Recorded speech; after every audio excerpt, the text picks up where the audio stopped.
সবাতোকৈ ডাঙৰ খবৰটো আপোনালোকক জনাব বিচাৰিছো বিধানসভাত দাখিল হ'ল 6 জনগোষ্ঠীৰ জনজাতিকৰণৰ মন্ত্ৰী গোটৰ প্ৰতিবেদন নমস্কাৰ স্বাগতম এয়া হৈছে পুনপটীয়া সম্প্ৰচাৰ নিউজ 18 অসম নৰ্থ ইষ্টৰ ষ্টুডিঅ'ত মই প্ৰাঞ্জল মন্ত্ৰী গোটৰ প্ৰতিবেদন বহু অপেক্ষাৰত সকলোৱে এই ক্ষণটোৰ বাবে অপেক্ষা কৰি আছিল আৰু মুখ্যমন্ত্ৰী সদৰি কৰিছিল যে অসম চৰকাৰে 6 জনগোষ্ঠীৰ জনজাতিকৰণৰ ক্ষেত্ৰত যিখিনি সক্ৰিয় পদক্ষেপ আছে সেইখিনি গ্ৰহণ কৰিব আৰু মুখ্যমন্ত্ৰীয়ে কোৱাৰ ধৰণে অৱশেষত মন্ত্ৰী গোটৰ প্ৰতিবেদন আজি দাখিল হ'ল আৰু প্ৰতিবেদন দাখিলৰ পাছতে ৰাজ্যৰ বিভিন্ন প্ৰান্তৰ পৰা আনন্দৰ লহৰৰ খবৰ আহিছে 6 জনগোষ্ঠী আহোম মৰাণ মটক আদিবাসী কোচৰাজবংশী চুতীয়া এওঁলোকৰ জনজাতিকৰণ অৰ্থাৎ এছটি প্ৰদানৰ যেটো বহুদিনীয়া এটা তেওঁলোকৰ দাবী সেই দাবীটো পূৰণ হোৱাৰ এটা খোজ বুলি ইয়াক আমি ক'ব পাৰো আৰু স্বাভাৱিকতে এইটো প্ৰথমটো পদক্ষেপ অসম চৰকাৰে এই পদক্ষেপ গ্ৰহণ কৰা বুলি সদৰি কৰিছে আৰু ইতিমধ্যে মন্ত্ৰী গোটৰ প্ৰতিবেদন অসম বিধানসভাত চলিত অধিৱেশনত দাখিল কৰা হৈছে এই প্ৰতিবেদন দাখিলেই প্ৰথমটো খোজ এটা দীৰ্ঘদিনীয়া দাবীৰ এটা ঐতিহাসিক সিদ্ধান্ত বুলিও আমি ইয়াক ক'ব পাৰো অৱশ্যে বহুখিনি কাম পৰৱৰ্তী সময়ত কৰিবলৈ বাকি আছে সেইখিনি কাম কিমান সময়ত হৈ গৈ সেইটো লক্ষণীয় হ'ব আমি স্পষ্ট কৰি থওঁ যে মন্ত্ৰী গোটৰ প্ৰতিবেদন দাখিলহে হৈছে মাত্ৰ পৰৱৰ্তী সময়ত এই মন্ত্ৰী গোটৰ প্ৰতিবেদনখন কেন্দ্ৰলৈ প্ৰেৰণ কৰিব লাগিব এটা প্ৰস্তাৱ হিচাপে অসম চৰকাৰে সেইটো প্ৰেৰণ কৰাৰ পাছত আকৌ কেন্দ্ৰ চৰকাৰে সেইটো লোকসভা আৰু ৰাজ্যসভাত গৃহীত কৰিব লাগিব তাৰ পাছতে আইনলৈ ৰূপান্তৰিত হ'ব তাৰ পাছতে প্ৰকৃত অৰ্থত এছটিৰ মৰ্যাদা অসমৰ এই 6 জনগোষ্ঠীয়ে লাভ কৰিব কিন্তু প্ৰথমটো খোজ যেহেতু দিয়া হৈছে পৰৱৰ্তী দিনবোৰৰ বাবে এই 6 জনগোষ্ঠী আশাবাদী তেওঁলোক সদৰ্থক সমান্তৰালভাৱে কিন্তু অসমৰ আন যিবোৰ জনজাতীয় লোক আছে তেওঁলোকে ইয়াৰ বিৰোধিতা কৰাও দেখিবলৈ পোৱা গৈছে সেইখিনি আমি পৰৱৰ্তী সময়ত পাতিম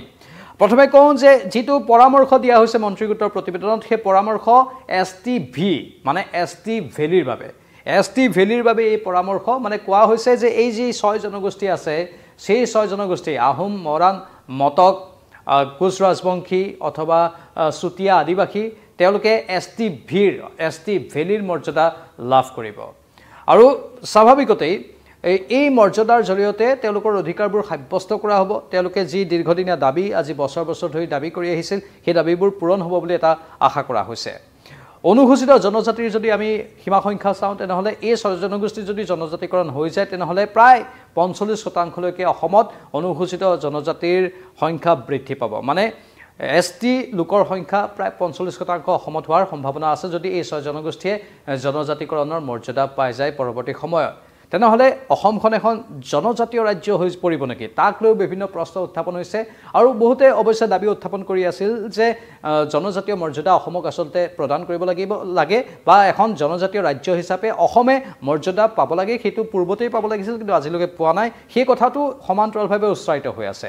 লগতে উচ্চাৰিত হৈছে আন এটা কথা যে 6 জনগোষ্ঠীৰ জনজাতিকৰণ হ'ল কিন্তু 7 নম্বৰ জনগোষ্ঠী যেটো কলিতা জনগোষ্ঠী যাৰ জনসংখ্যা প্ৰায় 70 লাখ সেই 70 লাখ জনসংখ্যাৰ জনগোষ্ঠী কলিতা জনগোষ্ঠীকো জনজাতিকৰণৰ দাবী সমান্তৰালভাৱে কিন্তু উত্থাপন হৈ আছিল কিন্তু মন্ত্ৰী গোটৰ প্ৰতিবেদনত কেৱল এই 6 জনগোষ্ঠীৰ জনজাতিকৰণৰ পৰামৰ্শটোহে বা বিষয়টোহে উত্থাপন কৰা হৈছে যেটো অধিৱেশন আজি বিধানসভাৰ মজিয়াত দাখিল কৰা হ'ল অধিৱেশনৰ সময়ছোৱাত বাকি কলিতা জনগোষ্ঠী প্ৰসংগ বাৰু অহা নাই সেইটো বাহিৰত বিভিন্নজনে দাবী উত্থাপন কৰি আছে ক'ৰ পৰা খবৰ আহিছে শিৱসাগৰৰ পৰা খবৰ আহিছে ধেমাজিৰ পৰা খবৰ আহিছে লখিমপুৰৰ পৰা খবৰ আহিছে বিভিন্ন প্ৰান্তত ফটকা আতচবাজি ফুটোৱাৰ খবৰ গুৱাহাটীতো বিভিন্ন প্ৰান্তত ফটকা আতচবাজি ফুটোৱাৰ খবৰ আহিছে আৰু তেওঁলোকে আনন্দ ফূৰ্তি কৰিছে বিশেষকৈ এই 6 জনগোষ্ঠীৰ লোকসকলে তেওঁলোকে কৈছে যে এতিয়া কেন্দ্ৰীয় চৰকাৰৰ ওচৰলৈ বিষয়বস্তুটো যেতিয়া যাব কেন্দ্ৰীয় চৰকাৰেও সেই তৎপৰতা অৱলম্বন কৰাটো প্ৰয়োজন আৰু শীঘ্ৰেই লোকসভা আৰু ৰাজ্যসভাত ইয়াক গৃহীত কৰাটো প্ৰয়োজন সেইবুলিও দাবী উত্থাপন কৰি আছে সেই বিষয়বোৰ পৰৱৰ্তী সময়ত লক্ষণীয় হ'ব যে কিমান সময় লগায় কিমান দিন লাগে এই বিষয়বোৰৰ সমাধান সূত্ৰ উলিয়াবলৈ বা ওলাওতে ইতিমধ্যে বিৰোধীয়ে কৈছে এটো কেৱল নিৰ্বাচনী এটা টুপ ভেলকিবাজি বুলিও বিৰোধীয়ে উল্লেখ কৰিছে মানে এইবোৰৰ কোনো অৰ্থ নাই বুলিও বিভিন্নজনে সদৰি কৰিছে সেইটো লক্ষণীয় হ'ব যে প্ৰকৃততে এইবোৰৰ কিবা অৰ্থ আছে নে নাই এতিয়া আহিছো আন কেতবোৰ প্ৰসংগলৈ যেটো প্ৰসংগক লৈ আমি ক'ব বিচাৰিছো প্ৰতিক্ৰিয়াবোৰ কেনে ধৰণে আহিছে প্ৰতিক্ৰিয়াবোৰ আহিছে যে অখিল গগৈ কিছু প্ৰতিক্ৰিয়া প্ৰকাশ কৰি কৈছে যে এইবাৰৰ পৰা এছসি সকলক তিনিটা ভাগত ভাগ কৰিব নতুনকৈ হ'ব ভেলি মানে এছটি সকলৰ কথা কৈছে ভাৰতৰ সংবিধানত নোহোৱা ভেলি উলিয়াই দিছে এই বিষয়ে বিবেচনা কৰাৰ বাবে কোৱা হৈছে গোৱালপাৰা জিলাৰ কোচ ৰাজবংশী বাদ দি বাকি সকলক ভিৰ ভিতৰত পেলাইছে বিটিএডিৰ বাহিৰত পৰা সকলক এছটি ভিৰ ভিতৰত পেলাইছে ST প্লেন হিচাপে মৰাণ মটকক ৰখা হৈছে বড়োলেণ্ডৰ ভি বাঢ়ি গ'লে STৰ সংখ্যা বাঢ়িব এয়া এক প্ৰকাৰ টুপি বুলি অখিল গগৈয়ে সদৰি কৰিছে বিধানসভা আসনৰ ক্ষেত্ৰত বাঢ়ি যোৱাত ST ভিত সোমাব এনেধৰণৰ বিভিন্ন কথা অৱশ্যে বিৰোধীৰ মন্তব্যবোৰো আহি আছে এই বিৰোধীৰ মন্তব্যবোৰো লক্ষণীয় হৈ পৰিছে ইয়াৰ পূৰ্বে এই প্ৰতিবেদনখন দাখিল কৰাৰ পূৰ্বে কুকুৰাঝাৰত আমি প্ৰতিবাদী কাৰ্যসূচী দেখিবলৈ পাইছিলোঁ কুকুৰাঝাৰত জনজাতীয় ছাত্ৰসকলে শিক্ষাৰ্থীসকলে BTCৰ সচিবালয়ত আহি প্ৰতিবাদী কাৰ্যসূচী ৰূপায়ণ কৰিছিল গেট খুলি তেওঁলোকে ভিতৰলৈ প্ৰৱেশ কৰিছিল আৰু তাৰ পাছতেই তেওঁলোকে কৈছিল যে এই 6 জনগোষ্ঠীক জনজাতিকৰণৰ যেটো মৰ্যাদা দিয়াৰ ক্ষেত্ৰত অসম চৰকাৰ আগবাঢ়িছে সেইটো তেওঁলোকে সমৰ্থন নকৰে আনকি হাগ্ৰামা মহিলাৰেও পূৰ্বতে কৈছিল যে 6 জনগোষ্ঠীক জনজাতিকৰণ দিলে তেওঁলোকৰ কবলগা একো নাই সেই বিষয়টোতো জনজাতি যিসকল শিক্ষাৰ্থী আছে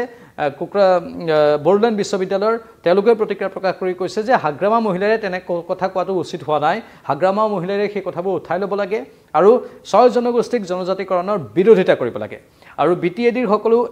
MCLA অথবা সকলো কাৰ্যবাহী বিষয়াই এই বিষয়টোৰ বিৰোধিতা কৰিব লাগে আৰু প্ৰতিটো জনজাতীয় দল সংগঠনে এই বিষয়টোৰ বিৰোধিতা কৰি প্ৰতিবাদ সাব্যস্ত কৰিব লাগে MLA সকলেও প্ৰতিবাদ সাব্যস্ত কৰিব লাগে বুলি তেওঁলোকে দাবী উত্থাপন কৰিছিল মানে 6 জনগোষ্ঠীক জনজাতিকৰণ দিব নালাগে যদি 6 জনগোষ্ঠীক জনজাতিকৰণ দিয়া হয় তেনেহলে প্ৰকৃত যিসকল জনজাতীয় লোক আছে তেওঁলোকৰ অধিকাৰ খৰ্ব হ'ব বুলি তেওঁলোকে আশংকা প্ৰকাশ কৰিছে অৱশ্যে মুখ্যমন্ত্ৰীয়ে অভয়বাণী দিছে মুখ্যমন্ত্ৰীয়ে কৈছে যে কোনো লোকৰ অধিকাৰ খৰ্ব নহয় যেনেধৰণে পূৰ্বতে তেওঁলোকে অধিকাৰ পাই আছিল একেই অধিকাৰ ভোগ কৰি থাকিব তাক লৈ চিন্তান্বিত হোৱাৰ কোনো প্ৰয়োজন নাই কিন্তু আশ্বস্ত হোৱা নাই এইসকল জনজাতীয় লোক আৰু সেয়েহে তেওঁলোকে প্ৰতিবাদী কাৰ্যসূচী ৰূপায়ণ কৰা বুলি সদৰি কৰে কিন্তু অৱশেষত যেহেতু মন্ত্ৰীগোটৰ এই প্ৰতিবেদন দাখিল হৈ গ'ল মন্ত্ৰীগোটৰ প্ৰতিবেদন দাখিল হোৱাটো এটা মাইলৰ খুঁটি হিচাপে তেওঁলোকে